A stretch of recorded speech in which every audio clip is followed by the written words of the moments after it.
If there's one smartphone that Huawei's best known for, it's the photography-centric P series. Really the phone that ushered in Huawei's popularity and its one-time dominance of the smartphone space. But every second half of the year, the company is known to release a second smartphone, the Mate series. An update that brings along with it industry-leading features, like in 2016, when super fast charging started to become a trend, or in 2017, when we first heard about AI on mobile, and 2018, the first time reverse wireless charging was seen on a phone. But what new features does it bring, and is it still an Android smartphone to beat? Hi, I'm Michael Josh, you're watching Gadget Match. This is our Huawei Mate 40 Pro review. Let's start with an unboxing. The Mate 40 Pro comes in this nondescript black box, but notice the embossed circle. That will be a theme of this video. I know you want to see the phone, so let's lift up on this lid. First up is the Mate 40 Pro. Looks like we have one with a silvery finish. And there's that big circle again. Does it remind you of anything? Inside here is an insert with a SIM ejector pin tucked away up top. And inside that, a clear jelly case. Look at that big circular camera cutout. Deeper inside the box, there's a 66-watt supercharged charging brick, a USB-C to A cable with a touch of orange instead of the usual purple. Finally, a pair of USB-C headphones. So this is it, the Mate 40 Pro. Its design is pretty attention-grabbing, mainly because of this large circular camera bump, reminiscent of a click-wheel iPod. Huawei says it's an evolution of the Halo ring found on last year's Mate 30. This time around, it's called the Space Ring. It's supposedly inspired by the first ever photo of a black hole, reflecting Huawei's spirit of exploration. I personally prefer last year's design. This one is kinda a bit in your face. Although I guess that's because of the stark contrast of the black circle against this mystic silver finish. The ceramic all-black model looks better in my opinion, and in China, Huawei is also offering vegan leather options available in yellow and green. And finally, there's ceramic white. Huawei is proud of this colorway though. It's very similar to the Breathing Crystal P30 Pro, so much so that it changes colors depending on where the light hits. Sometimes it's pink and yellow, sometimes blue and purple. The finish, though, is matte instead of glossy. Its 6.76-inch OLED display is bigger than the Mate 30 Pro, and as a result, the phone is bigger too. It's a much bigger phone than I had expected. Not quite as big as the Note 20 Ultra, but with a bit more heft to it. Unique to this phone is a waterfall display that curves outward more than most phones, making it look like it has no borders on either side. Instead of a notch, it's got a pill-shaped hole for a selfie camera and a 3D sensor used for more secure face unlock. There's also an under-display fingerprint scanner, giving you two options to unlock your device. But do take note that the 3D face unlock is not as safe. For example, it will work with a mask on. Compared to the Mate 30 Pro, it's got the same red power button on its right-hand side, and this year, Huawei brought back the volume rocker, which it took away last year in favor of touch-based virtual keys that let you tap on either side of the phone to bring up the volume slider. This feature is still present on the Mate 40 Pro. We've seen it before, but rarely from other phones like the Mi 10 Pro from earlier this year. And personally, I think this is a great idea. There are speaker grills on both the top and bottom of the Mate 40 Pro. Having the audio come out from both sides while watching a movie or playing a game makes the audio feel more immersive versus just a bottom-firing one. I can confirm that these are some of the loudest speakers on a smartphone that we've tested this year, but not quite as loud as the LG V60. Still the audio champ from this year. Huawei claims that these speakers have stronger bass, but I personally didn't feel that much of a punch. The Mate 40 Pro is the first Huawei smartphone, and possibly the last, to be powered by their new Kirin 9000 processor. It's a 5nm chip with an integrated 5G modem. Huawei says it has 15.3 billion transistors on it, 30% more than the other 5nm chip. Of course, with any new chip, there are bold statements about how much more powerful the CPU, GPU, NPU, and ISP are, and how much more battery efficient too. So it's no surprise that games run smoothly. The phone's got a 90Hz display with a close to 4K panel. Huawei says this was intentional to deliver the best balance between performance and battery life. You can choose to have it dynamically switch between the two, or go all out with Ultra, having it on the entire time. The Mate 40 Pro has a triple camera setup, headlined by a 50-megapixel wide camera with a large 1/1.28-inch image sensor, the largest that's currently available in smartphones and the same one that's on the P40 Pro Plus. There's also a 20-megapixel ultra-wide cine camera and a 12-megapixel telephoto camera with 5x optical zoom. In keeping with its symmetric design, there's one more circle over here. That's the laser autofocus module. I know none of this means anything unless you can see sample photos, and good news, we've got a lot of them for you. First, from its main wide-angle camera. No surprises here, sunny day shots look great. No overblown highlights, nice blue skies, lots of detail. Even the clouds are not mushy. Of course, I love some crema bokeh, and between its large sensor and fast f1.9 lens, you don't need portrait mode for shots like this. Notice how sharp the salt rim on my michelada, but how blurry some of the ice cubes already are. Love it. Speaking of portrait mode, here are two samples, one shot during the day and one at night. I don't know about you, but I think they look great.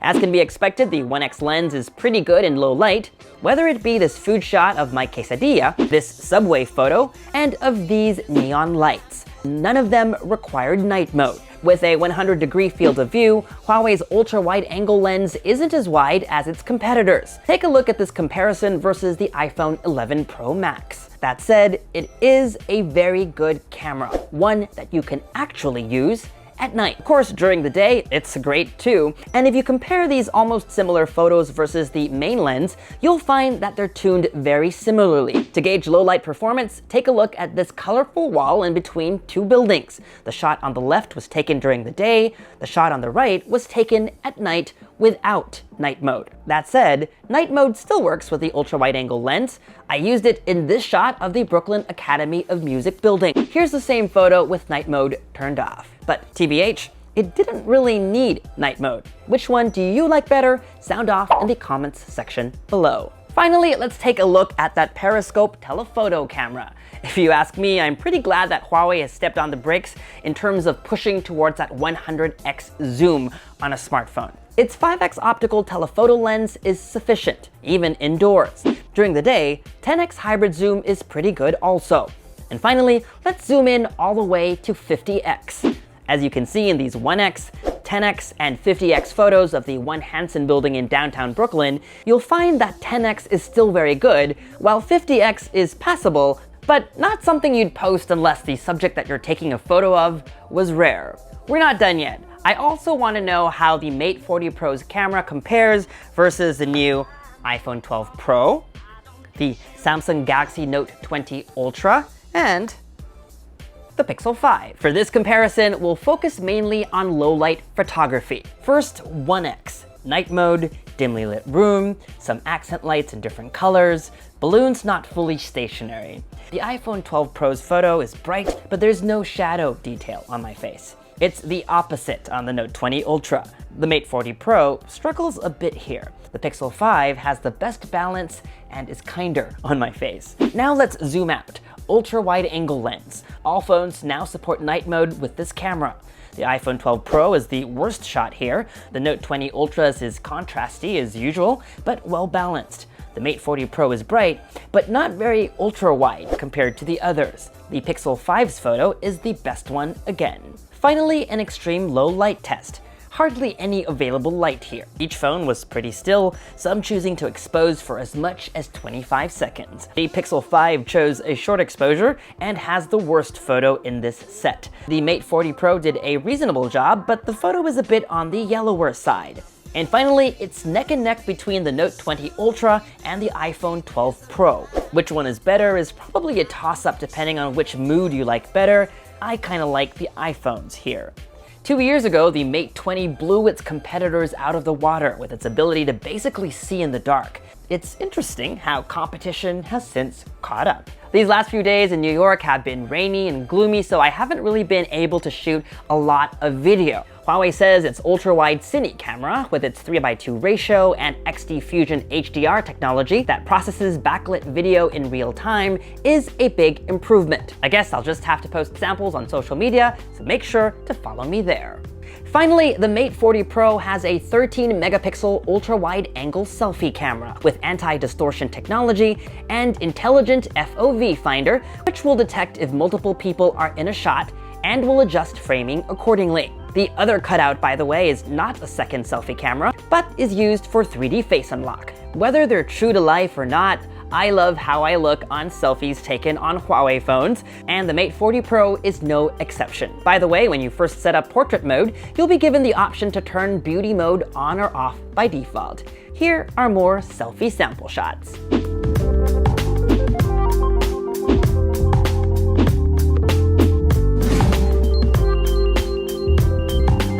The Huawei Mate 40 Pro packs a 4,400 mAh battery. That, in my few days reviewing the phone, lasted me about a day and a half with average use. It also ships with a 66-watt charger out of the box. A pretty generous inclusion, and possibly the fastest that comes bundled with a smartphone today. In my tests, I got to 33% in 10 minutes, 81% in 30, a full charge from 0 took 55 minutes. The phone also supports Huawei's optional 50-watt wireless charger. Using this accessory, I got close to similar results.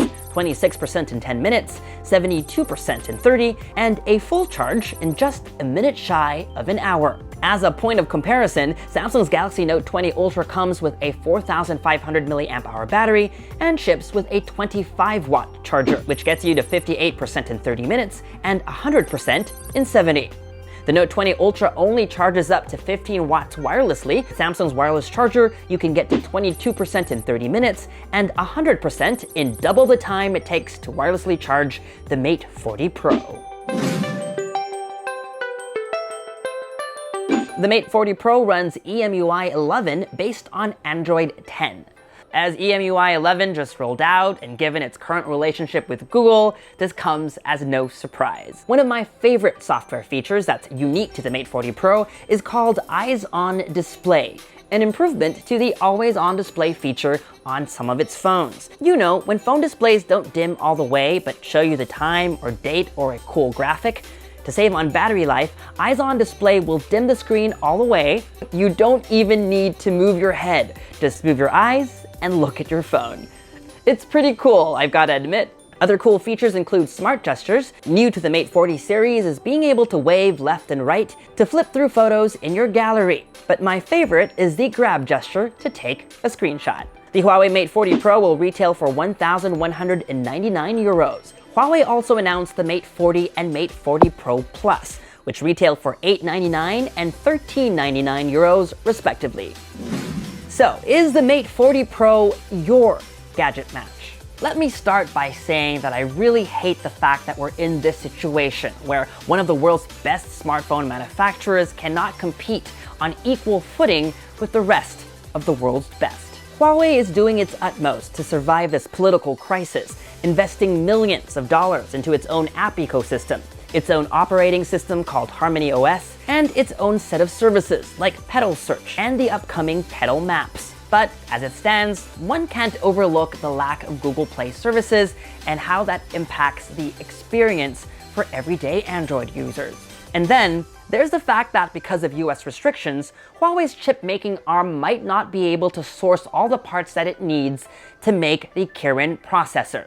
Some fear Kirin 9000 might be its last hurrah. There's an uphill climb ahead, and hopefully there's light at the end of the tunnel.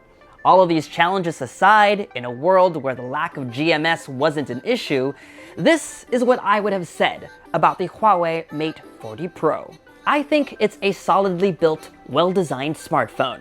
I'm a big fan of vegan leather options, and I believe this is the way to go. I think it's an excellent flagship that balances performance, features, and battery efficiency. I think that its cameras are still excellent, but competition has finally caught up. I think that its fast wired and wireless charging features are top-notch, and that at a time where more and more accessories are being left out of the box, it's refreshing to get a 66-watt charger bundled.